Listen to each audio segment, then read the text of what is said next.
Magandang araw mga kapitek! Ako po si Sir Willie, ang inyong lead trainer para sa NCAS Review at narito na naman po ang isang episode ng ating review na tiyak ay marami po kayong matututunan. Good luck po sa inyong lahat na mga future school principals.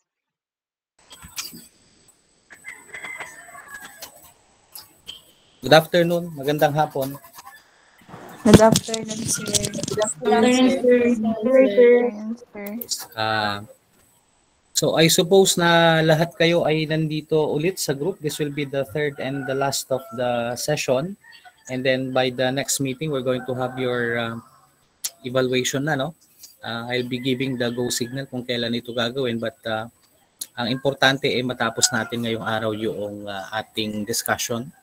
We'll be able to finish our lecture series, no? This will be the third installment and will be the last of the series of lectures na ginawa natin, no? I would like to ask everyone to please write your name and your, again, the last time that I asked you to write your name and your course in the chat box so that since this is recorded, it can be recorded, no? I mean, I can get the transcript, no, of the copy. Yes, thank you. So please use the chat box for your name and your course. All right. So again, we are on the third installment, and what we're going to have today will be the last topic. I'm going to present to you now yung wait lang .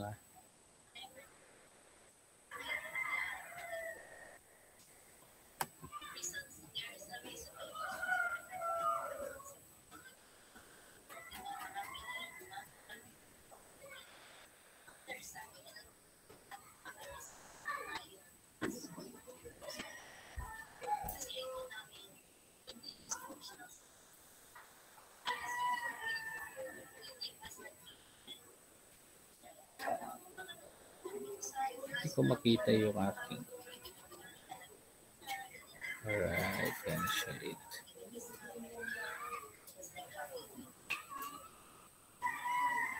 My drive. Cancel. Share. Window. Yeah.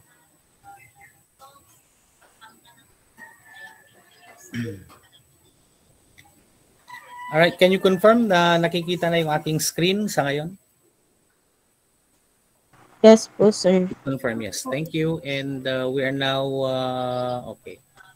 We're now going to start with our discussion. This will be until 4 o'clock, no? Until 4 o'clock tayo ngayong araw. My audio is clear. Okay ba? Naririnig ba ako? May background noise ba ako or wala? Okay naman po, sir. Okay, loud and clear naman. All right, sige. We're going to continue with our discussion on the writing of the different types of tests. Again, from our previous discussion, we have talked about the different types of the different conditions and the different criteria or guidelines in the development of the different types of tests. And more specifically, our discussion focused on focused on the comparison of the PBA or the authentic assessment with that of the traditional type of assessment. And we also have covered the different categories, no, of performance-based assessment, more especially the different types of targets that will be assessed and what particular assessment method, no, will be applicable in the measurement of all of these targets or the skills.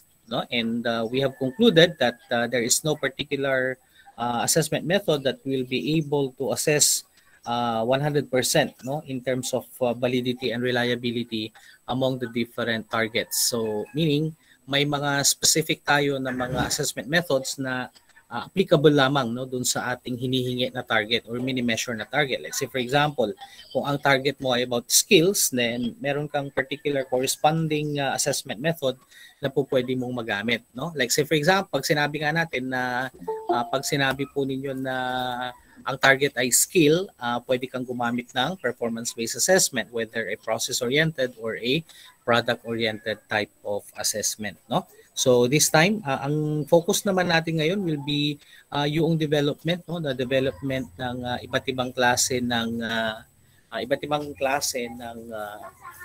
written type na test, no. So in here, ang nakalagay sa inyong screen ay yung mga specific suggestions in writing the test. I-run down ko lang siya, pero since this will be given naman sa inyo at the end of the session, ay i-share ko naman ito sa inyo, no. I'll try to give it. Okay. Problema ko kasi hinahanap ko yung aking soft copy, but this is in the Google Drive. I do not know how can I share to all of you this particular material. But I try to look for the soft copy nito na. Sige. So in the writing of the test, say for example, the supply test, tandaan natin, no, ito yung mga general guidelines niya that do not copy verbatim from the book, no, huwag tayong magkopya, huwag tayong mag-copy in toto, no, ng material. A direct question is better than an incomplete statement, no, huwag kang gagamit ng open-ended question. O hindi, ang nire-require lang naman ay gumamit ka ng WH questions over the incomplete statement. Okay. Blanks for answers should be equal in length. No? Answers before the number for easy checking. Mga general guidelines lang naman yan. In terms of the alternative response, kanina yung supply type yun, supply type. Ibig sabihin ito yung mga fill in the blanks. Ito naman ay yung mga alternative responses. Meaning, pag sinabi po ninyo na alternative, po pwedeng true or false, di ba? Right or wrong, mga ganong mga klase. So may alternate response na po pwedeng pagpilian out of the different questions na ibinigay, no? And in here, ang magiging category, ang mga descriptions natin dito will be to avoid broad or the trivial statements, no? Huwag kang gagamit ng mga trivial statements.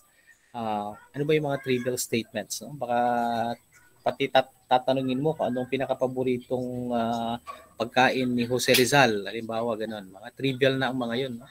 Hindi ito ganun ka applicable or hindi ito ganun ka related dun sa mga competencies na you would like to focus on. So hanggat maaari, pag sinabi po natin ng development ng mga tanong, ang focus natin will be on the type of competency na gusto mo ma-develop or ma-measure. Huwag yung pumipili ka ng pagkadami-dami ng mga recall questions just for the purpose of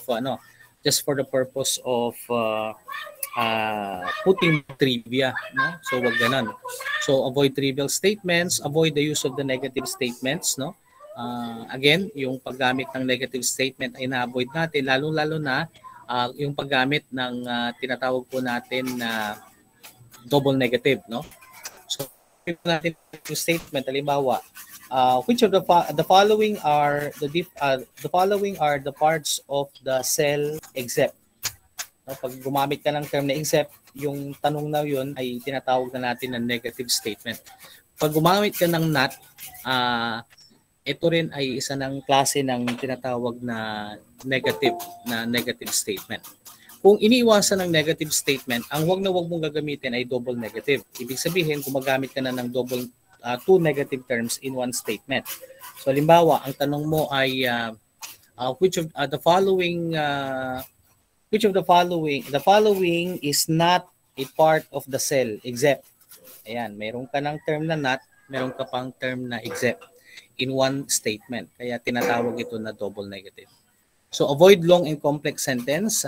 You have to be very careful in the phrasing of the material. Huwag kang gumamit ng pagkahaba-habang mga tanong, no? Direct to the point ang paggawa ng statement natin. Okay, avoid including two ideas in one statement unless cause-effect relationship is being measured, no? If opinion is used, attribute it to some sources unless the ability to identify opinion is being specifically measured. Okay. Next, the number of true statements and false should be approximately equal, and you always start with the false statement, no? Hindi naman common ito na hindi naman written by the book, kumbaga. So in the matching type, gumamit ka ng homogeneous material. Pag sinabi po ninyo na homogeneous material, we refer to singular topic that will be covered in one matching type exercise. Okay? Kung ang iyong matching type ay may kinalaman kay noun lahat. Huwag kang magagamit ng iba pang mga other topics aside from the noun. Kung yan ang topic mo. Okay? Kung yun namang matching type mo ay particularly measured lamang doon sa mga topic na may kinalaman sa cell lang, no? Or kung may kinalaman ito kung may kinalaman ito in one particular topic, yun lamang ang magiging cover ng iyong matching type. Huwag ka nang magdagdag ng iba para maging homogeneous yung material mo. Include an unequal number of responses. Alam na natin ito. You have more choices from the question. And keep the list of the items matched and arrange the responses in the logical order. Place all the items for one matching exercise on the same page. Huwag kang gagamit or huwag kang gagawa ng matching type na yung kalahati ng matching type exercise mo ay nakalagay sa kabilang page. It will be mahirap yun sa part ng iyong mga estudyante. For the multiple choice naman, almost the same yung mga guidelines na kailangan natin natandaan. Anyway, ang focus lang naman na iyong titignan dito ay ano yung mga principle involved in the writing of the test. No? Una, the stem of the item should be meaningful by itself and should present a definite problem. Pangalawa, the stem should be free from irrelevant material. Okay. So whatever are the focus, no, the needed to be measured, yun lang ilalagay mo in the statement. Huwag kang magdadagdag, magpapad ng panggulo lamang ng mga statements. Use negatively stated item only when significant learning outcomes require it. Kanya nga sabi ko nga kanina, ang isang guideline natin ay bihira kang gumamit ng negative statement. Kapag gagamit ka, sparingly lang, pero huwag palagian na laging may negative statement ka. Make the options grammatically consistent with the stem. Kung ang choices mo ay plural, then dapat ang ending ng statement mo ay are. Kung singular naman ang ending or singular naman ang iyong mga sagot, ibig sabihin, dapat mag-i-end ka kay is, halimbawa lang, kung yun ang tanong mo. So, is blank or are blank. Okay?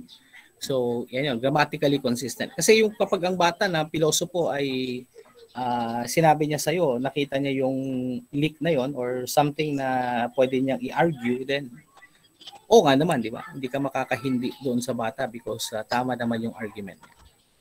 An item should have one correct answer and all the structures should be plausible. Meaning, magkakalapit. No? Kung ang tinatanong mo ay kung sino ang sumulat ng El Filibusterismo, kailangan, kung si Jose Rizal ang isa sa mga choices mo, kailangan lahat ng mga choices mo ay mga Filipinos din. Huwag kang gagamit ng iba pang mga authors. Otherwise, hindi magiging plausible yung iyong mga options.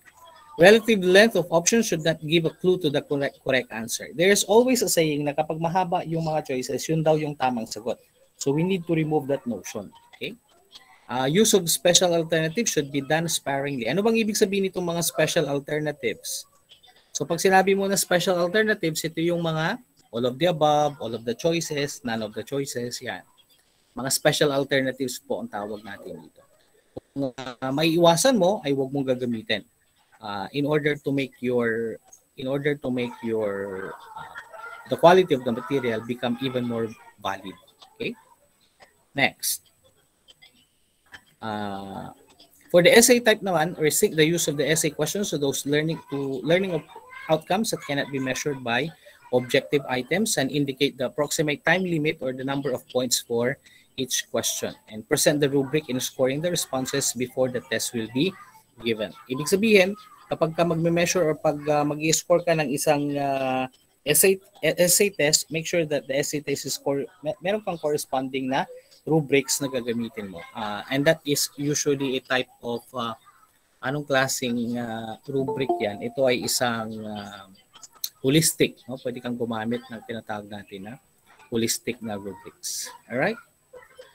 Bigla, 71 na kayo ngayon. Ibig sabihin may mga nadadagdag.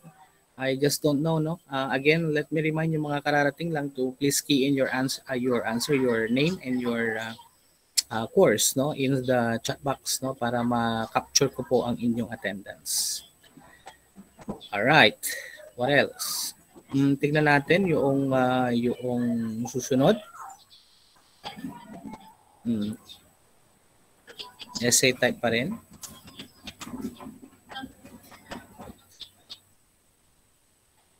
Ayan. Okay, so now we go to the session number 3. This will include the item analysis and validation. Ano ba yung mga kailangan natin na gawin? Kanina, nung unang mga discussion natin about the preliminary, session 1 natin yun. Session 2 talks about the different targets and now and the different guidelines that are supposed to be included in the development of the different materials. Now we go into session 3 and that is the item analysis and validation.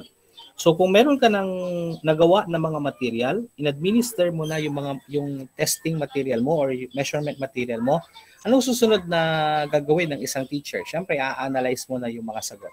You will need to analyze the outcome. You will need to interpret it later and it will be used as a basis for judgment. Okay? Now, under session number 3, item analysis.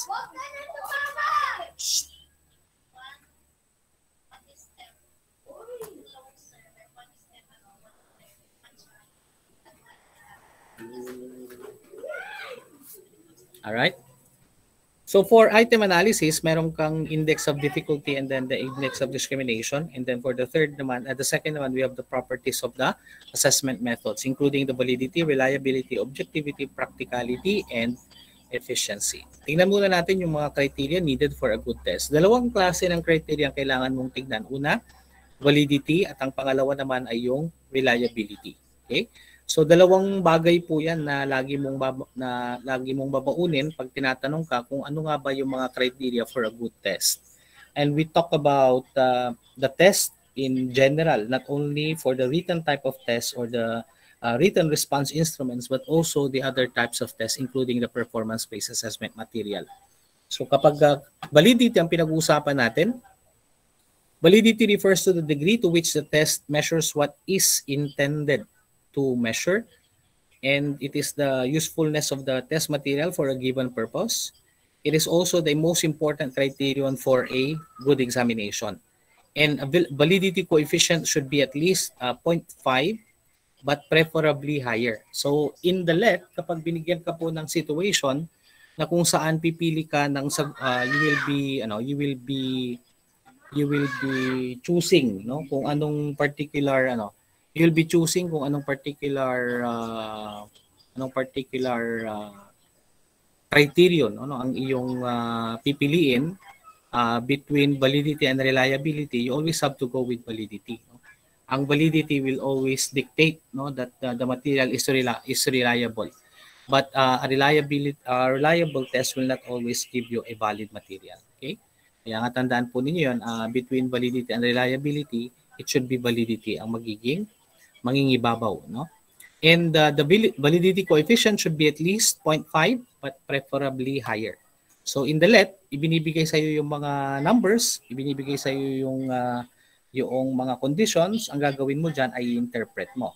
So kapag ang binigay na coefficient ng validity ay higher than 0.5, then that means that that material is valid. Pero kapag lower than 0.5 yan, then there's a problem with the validity and therefore hindi papasa yung material na tinutukoy. Alright, next.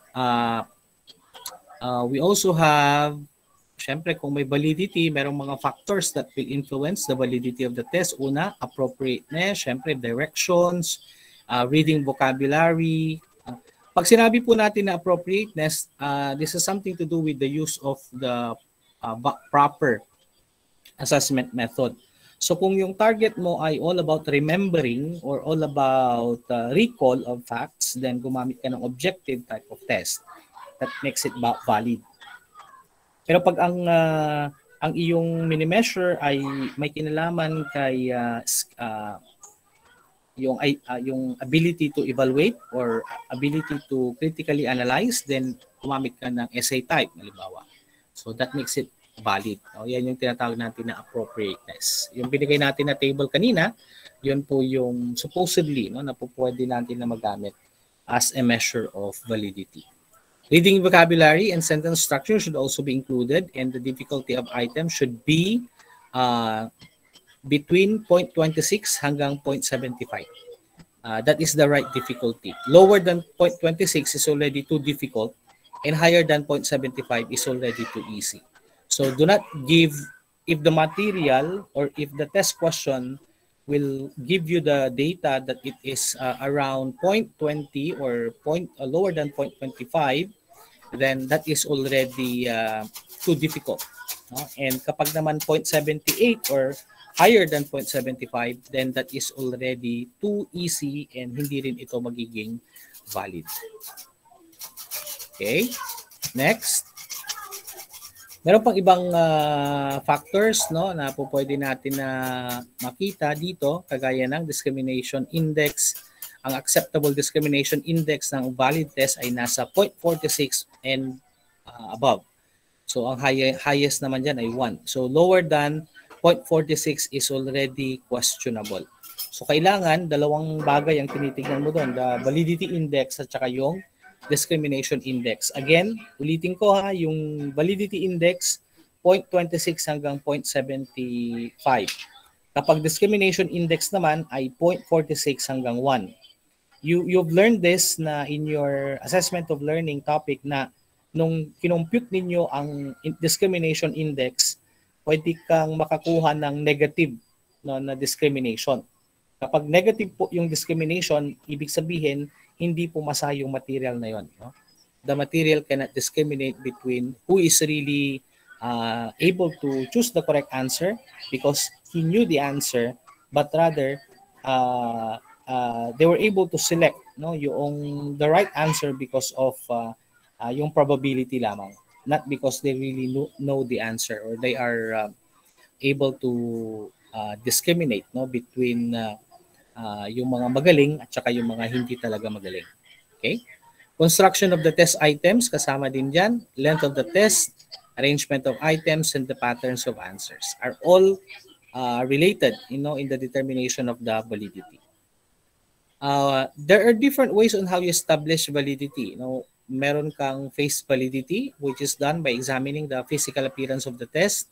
Kasama na diyan yung readability, yung font size, the font type na ginamit are all included under face validity. So ginagamit ito yung pinakaunang validity measure na ginagamit natin to before we deepen, no, kung ano nga ba yung other ways on how we can establish validity ng isang material.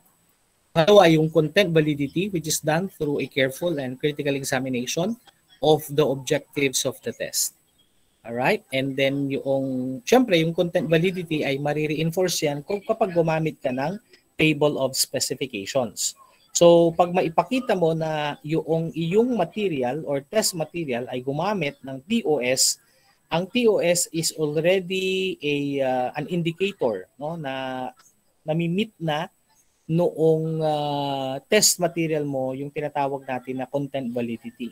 Syempre, diyan papasok yung factors na ginagamit ng ating mga test experts para malaman nila kung sumusunod ka nga ba doon sa guidelines o hindi. Pangatlo po ay yung criterion-related validity, which is established statistically that a set of scores revealed by a test is correlated with the scores obtained in another external predictor or measure. Kung gumagamit ito ng iba pang mga indicators at ito po ay binibigyan ng time element, no, bago po ma-establish yung tinatawag natin na criterion-related. So dalawang purposes ng criterion-related validity, meron kang concurrent at saka predictive. Pag concurrent validity, it will describe the present status of the individual by correlating the set of scores obtained from two measures given concurrently. Meaning kapag meron kang dalawang subjects, halimbawa mathematics, ang concurrent validity ay ginagawa kapag merong correlated na set of scores. So dalawang math subjects, so parang nagiging yung score mo doon sa pangalawa ay correlated doon sa pangalawa na set of scores so long as the two areas are related as well. Ang predictive naman describes the future performance of an individual by correlating the set of scores obtained from two measures given at a longer time interval. Kapag halimbawa yung predictive validity ay ginagamit kung magaling yung bata in mathematics during the high school, then kapag i-establish yung predictive validity ng material, kailangan ay i-measure ito after, halimbawa, yung bata ay nag-college na. Halimbawa lang yan, kapag correlated yung set of materials na binigay mo or mataas ang correlation coefficient na nakita mo, then ibig sabihin nun, may establish ng material mo yung predictive validity niya. Or the material can be able to predict yung future success ng individual in a certain subject. Okay? Ang construct validity naman ay established statistically by comparing psychological traits or factors that theoretically influence scores in a test. Ginagamit ito usually ng ating mga professional item writers na may kinalaman sa different psychological traits, no? Meron kang convergent validity at saka meron kang divergent validity. Wait lang plug in.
Carbonara mo. Ganda.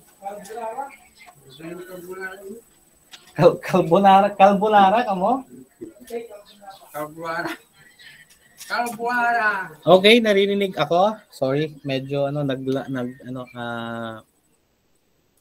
kumusta yung audio ko, Ma'am Charlene Sukila? Sir, malinaw po. Okay, maraming salamat. Yes, sir. We continue with of course, under construct validity yan, Alright. Tingnan natin. The next character, syempre, tapos na tayo dun sa validity, Tandaan nyo yan, validity is the most important character. Kapag ang material ay valid, it means that it is also reliable. Pero ang secondary nito will be reliability. Syempre, kailangan mong i-meet, kahit na sabihin mo na ang valid test is always reliable, kailangan mo pa rin ng pruweba kung bakit ito reliable. So, gagamitin pa rin natin yung iba't ibang mga measures on how we can be able to establish yung reliability ng material. So, reliability refers to the consistency of the scores obtained by the same person when retested using the same instrument for one that is parallel to it. And reliability coefficient should be at least 0.70 but preferably higher than 0.70 dapat. So ano yung mga factors then that affects it? We have the length of the test. As a general rule, the longer the test, the higher the reliability. Ganon din yung validity. The longer the test, the higher the validity. Difficulty of the test, ideally, achievement test should be constructed such that the average score is 50% correct and the scores range from near zero to near perfect. Again, the bigger the spread of the test, the more reliable the measured difference is likely to be. And a test is reliable if the coefficient of correlation is not less than 0.85. Okay? Now, in the testing of the reliability, meron tayong iba't ibang mga methods, nakalagay dyan sa table, yung how many methods ba ito? I think there are 5, Kapag-usapan natin ngayon, meron kang test-retest, meron kang equivalent forms, and then the test retest with equivalent forms, split half, at saka yung KR or yung tinatawag natin na Kuder-Richardson. Let's start with the test retest. Ang measure ng reliability na ito ay measure of stability. You will give the test twice to the same group with any time interval between tests from several minutes to several years. No? Ang statistical measure na ginagamit natin dyan ay person R or Spearman R. Okay? Ang factor naman, however, na nakakaapekto kay test retest ay yung paggamit ng ang nagiging problema ng test retest ay yung factor of memory. Kasi kapag na-memorize nung bata yung kanyang sagot, then hindi na yan mag-iisip kung anong sinagot niya nung una, yun na lang ilalagay niya na sagot. Kaya ang main critic, ang main problem ng test retest ay yung kanyang factor on memory. Okay, pangalawa, yung equivalent forms. Ang type of reliability measure nito ay measure of equivalence.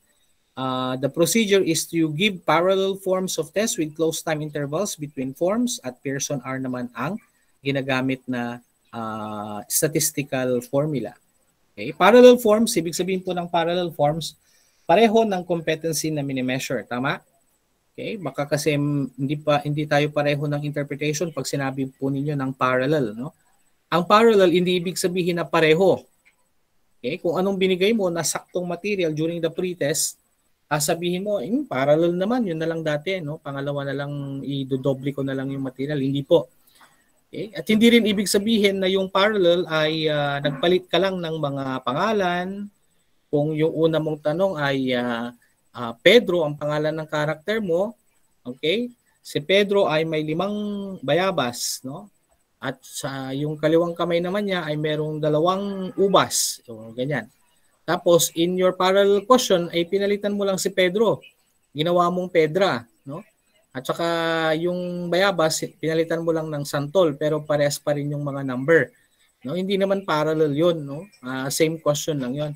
Palitan mo naman ng different strategy, pero pareho pa rin ng competence na mini-measure. Okay? So, yun ibig sabihin po ng parallel form or parallel type of test material. Alright. Next naman po ay yung test retest with equivalent forms.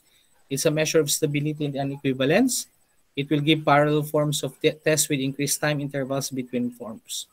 Okay, so person R naman yan. So test retest and equivalent form. Meron ka ding tinatawag na split half. Ang split half, maganda din ito kasi hindi mo ibibigay yung test ng 2 beses. Rather, minsanan lang yung pagbigay mo ng test. It's a measure of internal consistency. Medyo related ang split half kay Kuder-Richardson. Ang KR or ang Kuder-Richardson formula ay dalawa yan. Pwedeng KR20 and pwedeng KR21. No? Have you tried computing KR during your AL? Sino kung nag-compute sa inyo ng KR20, KR21 nung kanilang AL1, AL2? AL1 more particularly. Wala po. Wala po. Sige, good luck. Ang KR po, tandaan ninyong mabuti ha. Sige, walang ano. Tandaan po ninyo, ay nako. Pit yung limak na gompawaya adlet. Kaya sinasabi ko sa inyo, tandaan nyo tong reliability question na yan. 5 yan ha, na binigay ko, 5. Most likely, lalabas yung mga tanong na may kinalaman kay split half, kay KR, at saka kay test retest. Tandaan nyo yan. Ang test retest, ang problema niya, pwede siyang gamitin. Pero ang problema ng test retest kasi is the factor of memory. Kasi 2 beses ibibigay yung test sa kanya. Parehong-pareho yung material na gagamitin kay test retest. Kay split half at saka kay Kuder-Richardson, minsan lang po bibigay, no? Minsanan lang yung pagbigay ng material na yan. Pero mami-measure mo na kagad yung internal consistency. Kung split up ang gagamitin mo, you give the test once and then yung score equivalent nila, kukunin mo yung tigkalahati. No? Either add even. Karamihan naman yung when you arrange the test material from highest to lowest and then ginagawa mo ay you select the odd even. So lahat ng odd ilalagay mo sa kabila, yung lahat ng even ilalagay mo din sa kabila. And then yun yung i-measure mo, yun yung pagko-comparein mo silang dalawa. Alright? Hindi kagaya ng test retest na 2 beses mo. Same group, same material pero may interval, no? May interval ng time. Ito kay split half, kalahati ang the other half will be considered as cluster 1 and then the other naman will be cluster 2. And then if magkakaroon ng comparison yung dalawang test material na yon. Okay? Person R and Sperman-Brown formula ang ginagamit din. What about person or Sperman? Are you familiar? Have you tried computing for the Sperman formula?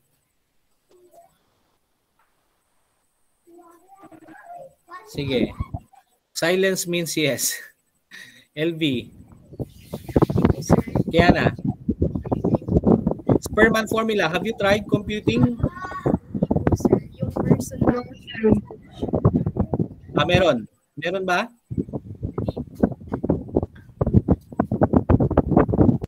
Hindi ko alam kung ako ang choppy or ano. Sige. Anyway, yan po ha ang split half method. Ang ginagamit po dyan ay person R and Sperman-Brown. Pag narinig mo po yung person R, Sperman, Kuder, ito yung mga statistical treatment na minimeasure yung correlation. No? Na minimeasure yung correlation. Tandaan yan. Ngayon, tingnan natin yung KR. Kasi ang pinakamagandang measure po ng reliability ay KR. No? Yung KR20 at saka KR21. Although hindi naman i-require sa iyo sa LET na yung i-compute mo yung KR. Pero ang importante dito, alam mo siyang i-interpret. No? Kagaya ng lahat ng mga measure of reliability, ang alam mo dapat na ito ay paano mo siya interpret. Okay? Parehas sila ni split half na measure of internal consistency dahil minsan mo din lang ibibigay yung test. Okay? You give the test once, then correlate the proportion or the percentage of the students passing and not passing a given item. So kanina yung split half, add even yung comparison. Pero ngayon kay Kuder Richardson naman, i-compare natin yung mga nakakuha ng sagot at saka yung hindi nakakuha ng sagot. Alright? That is KR20. In terms of yung computation niya, madali lang naman siyang i-compute. Hindi naman very complicated siya na i-compute. Basta alam mo lang nasusundan yung mga processes. Alright? So KR20 or KR21 parehas correlated yung dalawang yan. Mayroon lang a little difference in terms of how they will be used or be computed. Okay? Malinaw po? Malinaw ang reliability ha? Sinasabi ko sa inyo, pag lumabas sa LET yan or kapag yan ay hindi lumabas sa LET, sabihin nyo kay Sir Willie, Sir, wala kang hindi mo nabanggit na meron palang ganong klase ng tanong in the reliability. Hindi ko naman alam kung ano ibibigay sa LET. Pero alam ko lang na isa yan sa napakalaki na factor or napakalaki na competence no, pagdating dito sa interpretation ng mga test results. Okay? Sige. Factors affecting reliability, objectivity, administrability, economy, scoreability. Hindi ko na masyadong bibigyan ng focus yan. Yan. Gusto ko dito yung interpreting the reliability values. So tandaan ninyo, whether you use KR, whether you use Sperman, whether you use person R, Sperman R, or person Brown formula, pare-parehas po ang magiging interpretation niya mamaya. Ito yung mga values na pwede nyo makuha. Kapag 0.90 and above, yung lumalabas po na reliability value, ito ay excellent reliability at the level of the best standardized test. Kapag 0.80 to 0.89, very good yung reliability kapag classroom test ang pinag-uusapan. Pag 0.70 to 0.79 yung lumalabas, that is good for a classroom test. Okay? In the range of most. And there are probably a few items which could be improved. So meaning, kapag bumaba ka na kay 0.70, 0.69 and below, ito'y mababa na talaga. Anong pwede mong gawin dyan? Yung material na yon, yung question mo na yon ay kailangan mo talagang palitan. Okay? So ang acceptable lamang na reliability value ay nasa 0.70 and above. Pero kung ang pinag-uusapan natin ay level ng standardized test, then kailangan it should be 0.90 and above yung value. Clear? Maliwanag po ito? Okay. Other factors to consider when constructing the good test items. Yan. Administrability. Nabanggit ko na kanina yan. Ability to be administered. Siyempre, easier the better. Scoreability, appropriateness, adequacy, fairness, and the objective. Okay. Mabilisan lang na discussion about the TOS. It's a device for describing the test items in the terms of content and the process dimensions, and it will ensure that the test items will have content validity. In the item analysis naman, dalawa ang tinitingnan natin dito, the discriminating power at saka yung kanyang difficulty of the item. Okay? So, ang simplified procedure po natin ng item analysis ay yung UL method, no? Pero hindi po University of Luzon yan, ha? UL method means the upper and the lower method yan. Upper group and the lower group method. So, ina-arrange natin into highest to lowest ang mga scores, and then kinukuha natin yung 1/3, upper 1/3, and the lower 1/3. Hindi po natin gagamitin yung 2/3 middle. Okay, and then from there, ay i-compute po natin yung index of difficulty at saka yung index of discrimination. Okay? Ayan. So, in the interpretation of the index of difficulty, tandaan natin ito. 0.25, difficult. Anong gagawin? You need to revise or you need to discard the item.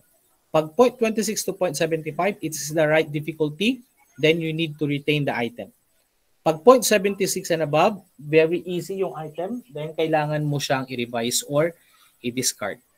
Kapag index of discrimination naman, kapag negative po yung index of discrimination, kailangan mong i-discard. Okay? Kapag ka naman negative 0.55 to 0.45 non-discrimination, kailangan mo siyang i-revise. Ang acceptable na discrimination index ay 0.46 to 1. Matanong ko lang, dinaanan nyo ba ang gumawa ng index ng item analysis? Mabilis ang sagot. Did you try compute? Did you experience computing the item analysis of the test material?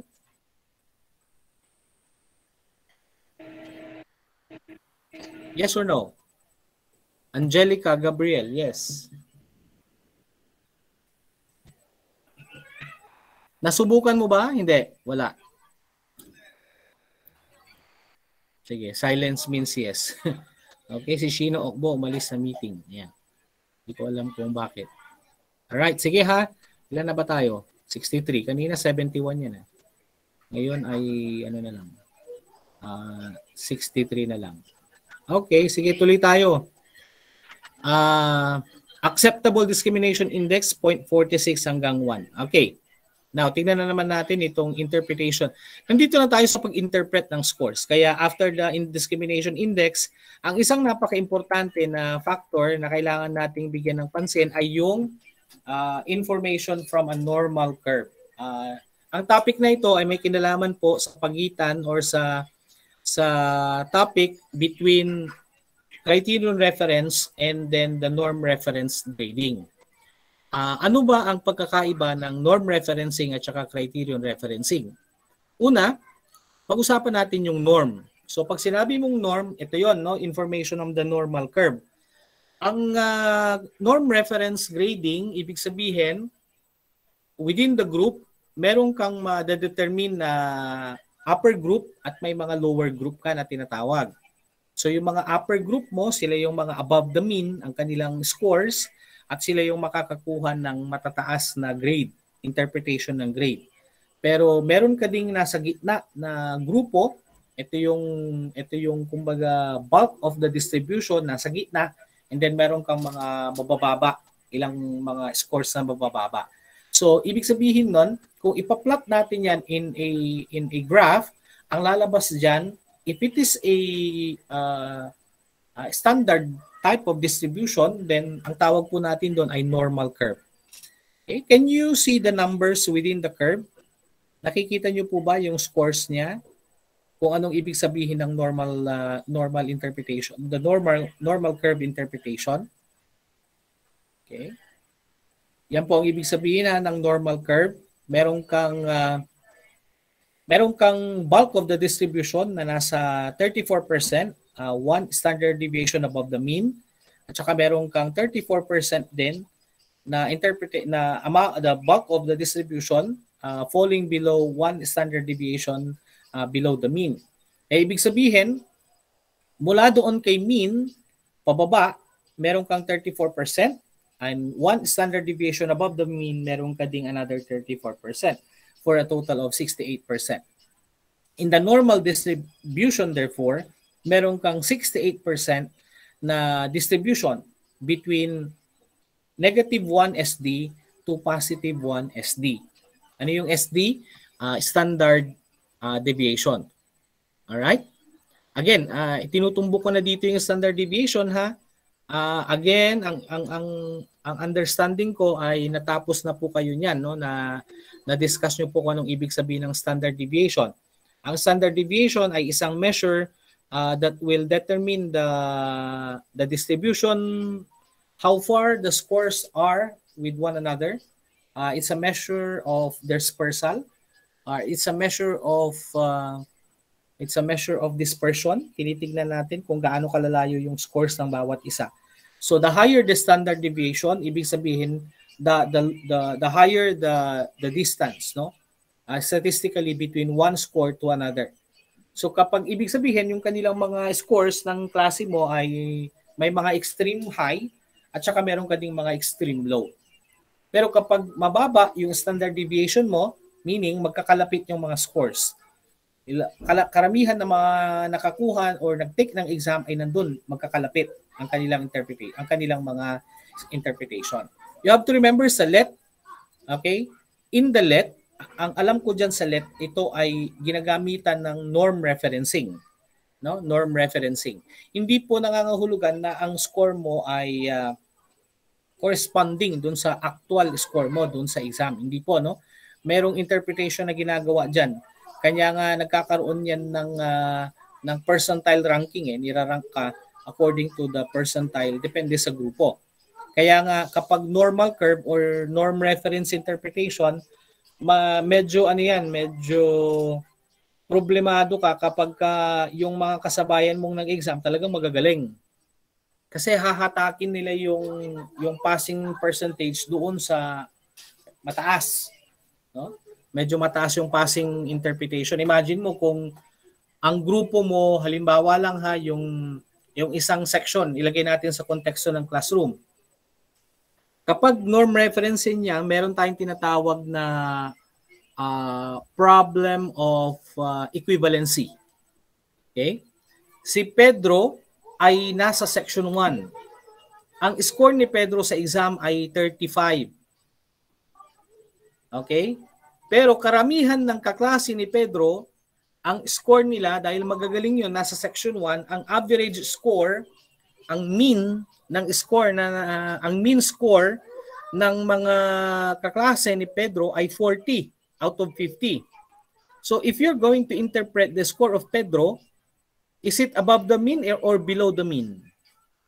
Kung 35 yung kanyang score, ang raw score niya ay 35, pero ang mean ng klase niya ay 40. How will you interpret the score of Pedro? Below the mean or above the mean? Hello. Okay, sabi ni Kiana, below the mean. Definitely, 40 ang mean eh. So, 35 ang score ni Pedro, below the mean. So, meaning, kung titignan mo yung score ni Pedro, ang interpretation nun ay mababa. Kasi ang mean niya 40 eh. So ang magiging equivalent grade ni Pedro doon, lower, no? Lower than the mean eh.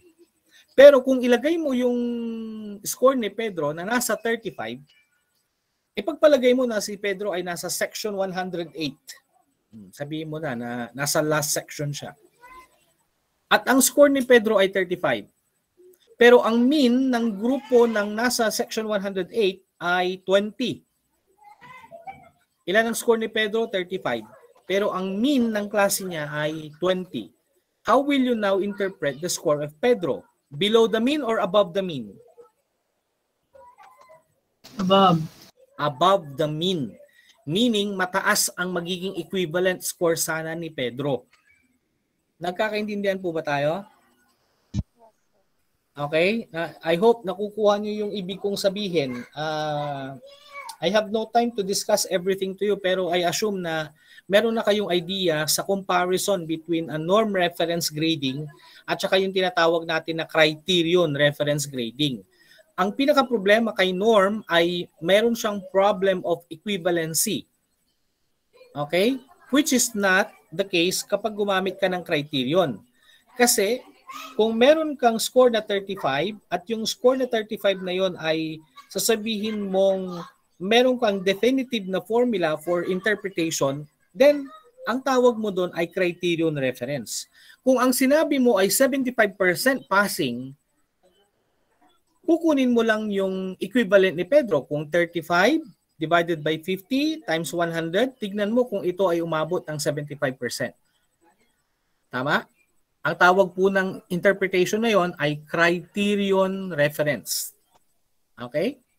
So walang kinalaman ang grupo ni Pedro sa kanyang grade. Hindi porket si Pedro ay nasa section 1, ang 35 na score niya ay iba ang equivalent grade compared mo kapag ilalagay mo siya sa last section. Nagkakaintindihan? Okay? Norm referencing po ang tawag kapag apektado ng grupo ang individual interpretation ng grade ng bawat member. Pero kapag ang pinag-uusapan natin ay specific criterion or exact criterion, then criterion reference po yun. Walang kinalaman po yung performance ng group sa individual interpretation ng scores. Alright? So again, kapag norm reference po ang ginagamit po natin na pag pinag-usapan po natin yan at gumamit po yung examination question ng normal curve, automatic, alam niyo na kaagad yan na ang normal curve ay naaayon sa norm reference grading. Ang normal curve ay merong mga standardized scores. Pwede kang gumamit ng percentile rank, pwede kang gumamit ng T-score, pwede kang gumamit ng Z-score. Okay? So, depende yan kung anong gagamitin mo na interpretation formula. Ulitin ko na naman. Kapag po ang sagot or ang tanong sa LET ay may kinalaman po sa pag-interpret ng score at ginagamit ng question yung terms like normal curve, percentile rank, T-score, Z-score, yan. Pag yun po yung ginagamit, automatically alam mo na dapat na ito ay nasa normal curve at ito ay nasa norm reference grading. Okay? That's the best I can give you na interpretation dyan para po magamit ninyo mamaya in terms of how you interpret it. Other terms ay yung skewness. No? Siyempre, kapag norm reference yan, pwede mong ma-determine yung shape of the frequency polygon na tinatawag. So in this case, meron kang negatively skewed, meron kang normal, at meron kang positively skewed. Ang skewness, ibig sabihin po ng skewness ay kung saan yung tapering, no? Saan yung tail. Alright? In the negatively skewed, saan mo makikita yung tail? You can see the tail right on the left side. Okay? So meaning, yung mode is relatively higher than the median and the median is relatively higher than the mean. Yan po yung negatively skewed. Tandaan po ninyo yan. Yan po yung napaka-importanting mga data na pwede nyo makuha. Negative yung direction ng tail. Tapering niya ay negative. The mode is higher than the mean. The mode is higher than the median. And the median is higher than the mean. Okay? Pero kapag normal po, the mean, median, and mode are all located or equivalent to one single number. Okay? Pag positively skewed naman, ito ay, ang mean is higher than the median and the median is higher than the mode. Okay? Kung titignan nyo po yung interpretation ng mga scores. So you can see it there kung paano po ninyo po pwedeng ma-interpret ito later on, ha? So ano ba bang pwedeng makuha from a negatively skewed at saka positively skewed? Relatively, pag negatively skewed, most of the scores are higher than the mean. High-performing group po ang ibig sabihin yan.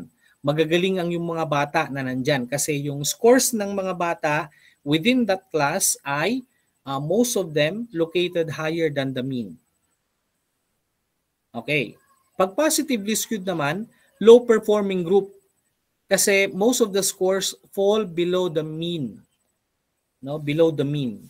Mabababa yung scores nila. Okay? Most of the scores are falling below the mean kapag ka positively skewed. Alright? I hope na nasusundan niyo pa rin yung sinasabi ko. The shapes of the frequency polygon pa rin parehas na naman yan. Okay? Now, another form of yung frequency polygon na description ay yung tinatawag naman na kurtosis. It has something to do with the peakness, no, of the frequency polygon. Kapag high peak, ito ay leptokurtic positive. Pag relatively flat, platykurtic ang tawag. And then kapag mesokurtic, kung ito ay normal curve. So under the normal curve, mesokurtic po ang tawag doon. Ang kanyang kurtosis ay 0, pero pag ang kurtosis niya ay positive, then leptokurtic ito. Pag negative yung kanyang kurtosis, ito naman ay platykurtic. Okay? Sige. May tanong po ba so far? Ito, last na ito, malapit na. This will be the last topic. No? I will no longer cover yung assessment in the K-12 dahil kumbaga bago naman ito at hindi naman ito usually nagkakaroon ng validation, no? Dahil pabago-bago yung interpretation na ginagamit ng DepEd.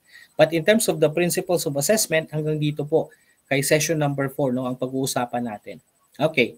So under session 4, we will be talking about the different statistical concepts as applied in the assessment of learning. Una, we'll be talking about the measure of central tendency. Pangalawa, measure of variation or dispersion, point measures, and the measure of correlation. So 4 types of measurement scales, you know that already: nominal, ordinal, interval, and then the ratio. Kapag nominal, groups and labels data, ang characteristics niya, kagaya ng, halimbawa, gender, meron kang 1 male, 2 female, yan, nominal yan, ang character.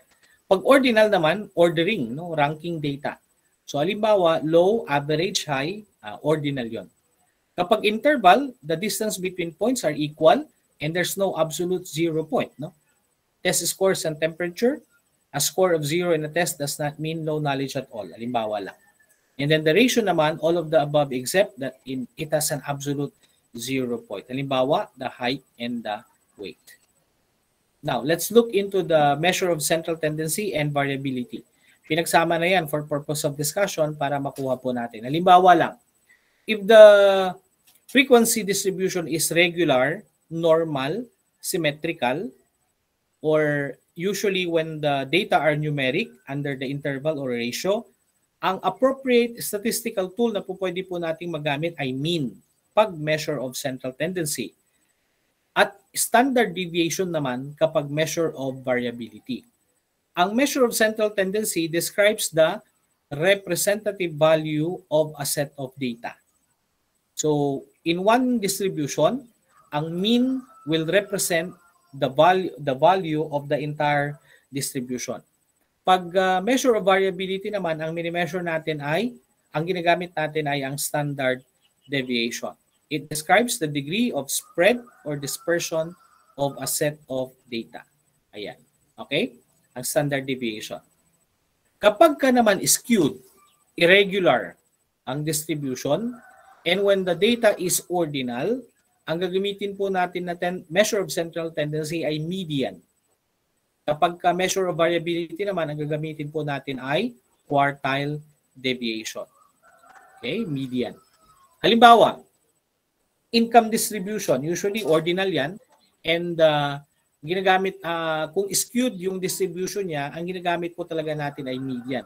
Mahirap pong gamitin yung mean because it will deviate, no? It will not be a representative number of the income distribution. So usually kapag ordinal, nakarank, and there is an irregular distribution, ang gagamitin po natin na central tendency ay median.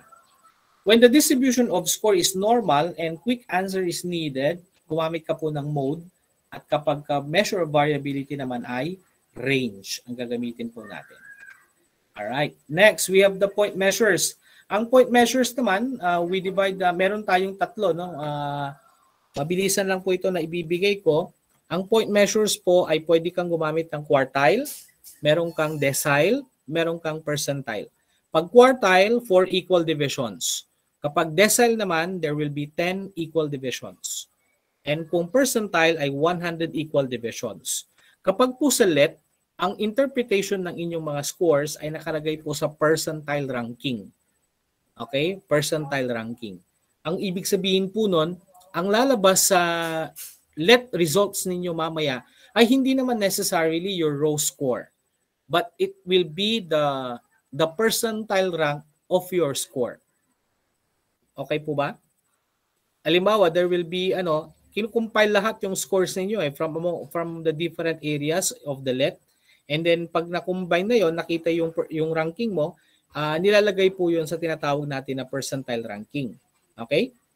Ayan. So 100 equal divisions.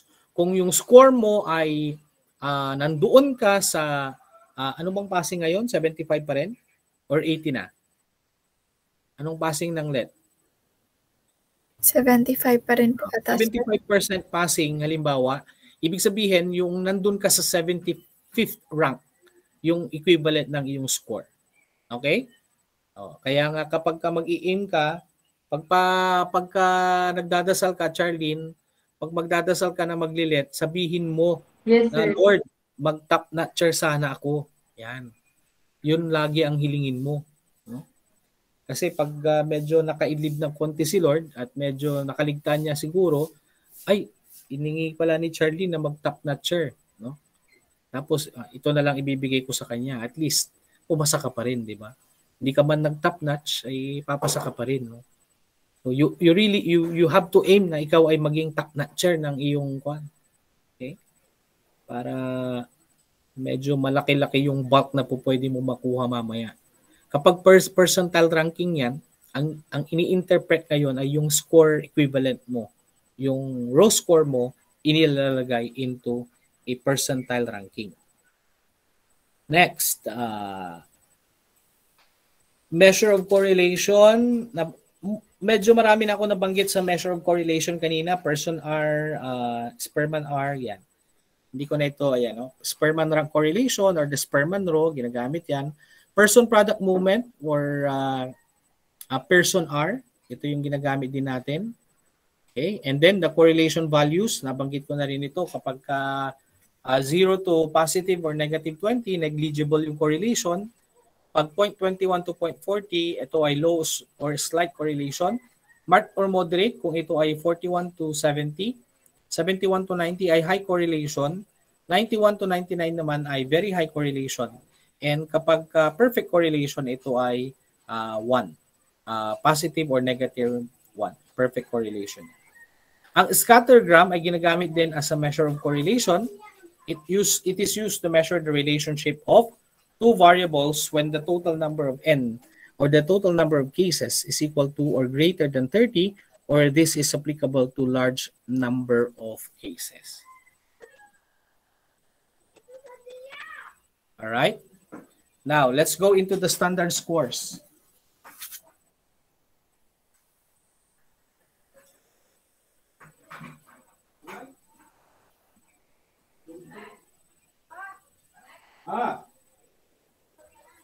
Ini.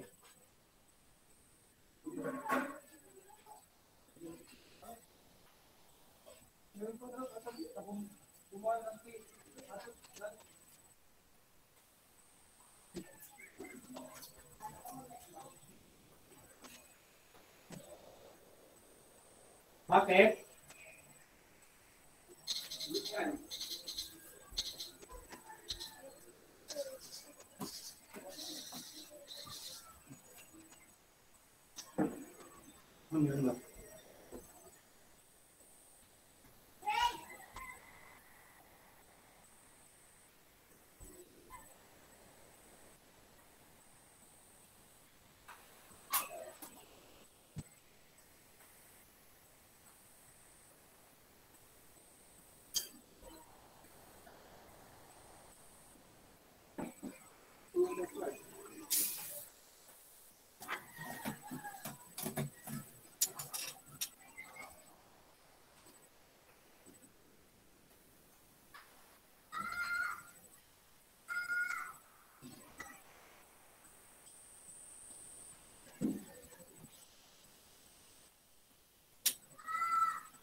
Okay, yeah, sorry. Ito, yung binabanggit, okay na po ba? My audio is clear, Kiana, can you confirm? Yes po, sir. Okay, sige. We continue. Sorry kasi may sumisingit na trabaho. Sige. Ang standard scores again, pag sinabi natin na standard scores, ito po ay ginagamitan ng criteria and norm reference grading po tayo, percentile. Tells the percentage of the examinees that lies below or one's score. Pag Z-score naman tells the number of standard deviation equivalent to a given row score. Simple lang yung formula ng Z-score. Z is equal to X, capital X minus the small letter x divided by the standard deviation, where the capital letter X referring to the row score, small letter x referring to the mean, and the SD referring to the standard deviation. So sample computation natin, ang Z-score kapag ang X ay the row score, ang mean ay 45, ang standard deviation ay 5. So we have 35 minus 45 divided by 5, that is negative 10 divided by 5. Ang Z-score po natin ay negative 2. Further computation ay ilalagay natin kay T-score, wherein the T-score ay may formula na 50 plus 10 multiplied by the Z-score. So gamit ang computation natin kanina na meron tayong negative 2, meaning 50 plus 10 multiplied by negative 2, that is 50 plus negative 20 or will give you positive 30. Yan ang ating T-score computation. Okay? So ang Z-score at ang T-score, ang tinatawag po natin dyan ay mga tinatawag natin na standard scores. Okay? Maliwanag po ba? Are we clear on that? Ito, session 5, hindi ko na ito gagamitin dahil alam naman natin, nabigay ko na yung comparison naman ng norm reference at saka yung criterion reference grading. Okay? Merong mga ginagamit dyan ng mga terms. Anyway, this will be given naman to you. Ang gusto ko lang na emphasize mamaya ay pagdating po dito kay assessment in the K-12 curriculum, you really just have to read on the DepEd orders na nakasama, no? Although merong mga nilagay na ako dito pero hindi po ito yung pinaka-latest na, no? May mga nadagdag na po ito under the K-12 curriculum.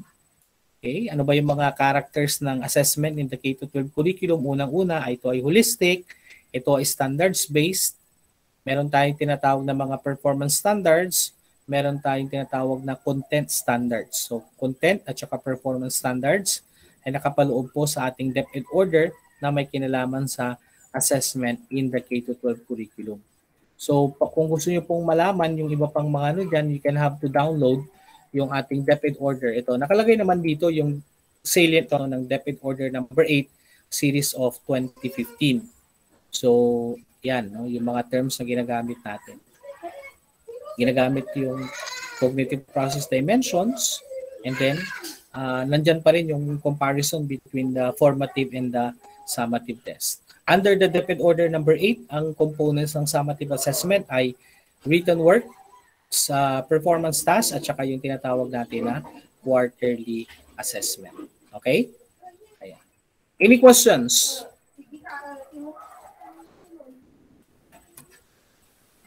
May tanong? May tanong. Okay, wala nang tanong. Okay. 62 strong. Sige, magtanong.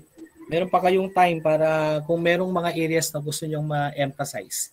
Kasi hindi ko alam kung anong nangyari sa inyong AL1, AL2. Magkakaiba kayo ng experience. Let me just siguro clarify things kung alin yung mga kailangan nyo talaga or mga areas na hindi nyo masyadong naintindihan. At yun na ang bibigyan po natin ng emphasis. Okay, go ahead. LV.